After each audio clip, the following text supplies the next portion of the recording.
যুক্তরাষ্ট্র ও ইসরায়েলের চলমান হামলার জেরে মধ্যপ্রাচ্য জুড়ে হামলা চালাচ্ছে ইরান। এমন পরিস্থিতিতে আবারও আলোচনার কেন্দ্রে চলে এসেছে হরমুজ প্রণালী। বিশ্বে প্রায় 20% তেল ও গ্যাস পরিবহন হওয়ায় প্রণালীর কাছে কমপক্ষে 3টি জাহাজে হামলার পর বিশ্বব্যাপী জ্বালানি তেলের দাম বাড়ছে।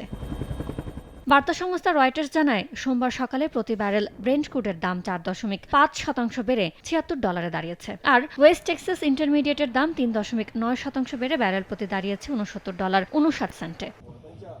UK maritime trade operation centre (UKMTO) জানিয়েছে, দুটি জাহাজে আঘাত হানা হয়েছে এবং একটি জাহাজের খুব কাছাকাছি একটি অজানা প্রজেক্টাইল বিস্ফোরিত হয়েছে। ইরানের Islamic revolutionary guards crops (IRGC) জানায়, যুক্তরাজ্য ও মার্কিন যুক্তরাষ্ট্রের 3টি ট্যাঙ্কার ক্ষেপণাস্ত্রের আঘাতে পুড়ে গেছে।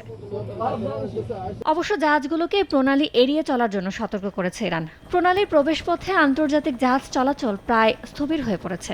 এখন পর্যন্ত তেল পরিবহন ও উৎপাদন অবকাঠামো কোনো পক্ষের প্রাথমিক লক্ষ্যবস্তু না হওয়ায় বাজার বর্তমানে আতঙ্কিত নয় বলে জানিয়েছে এমটিসি রিসার্চের জ্বালানি গবেষণা প্রধান। তবে দীর্ঘস্থায়ী সংঘাতে বৈশ্বিক বাজারে জ্বালানি তেলের দাম আরও বেড়ে ব্যারেল প্রতি $100 হতে পারে বলে সতর্ক করেছেন বিশ্লেষকরা। ইয়ানুর শিফাত, সময় সংবাদ।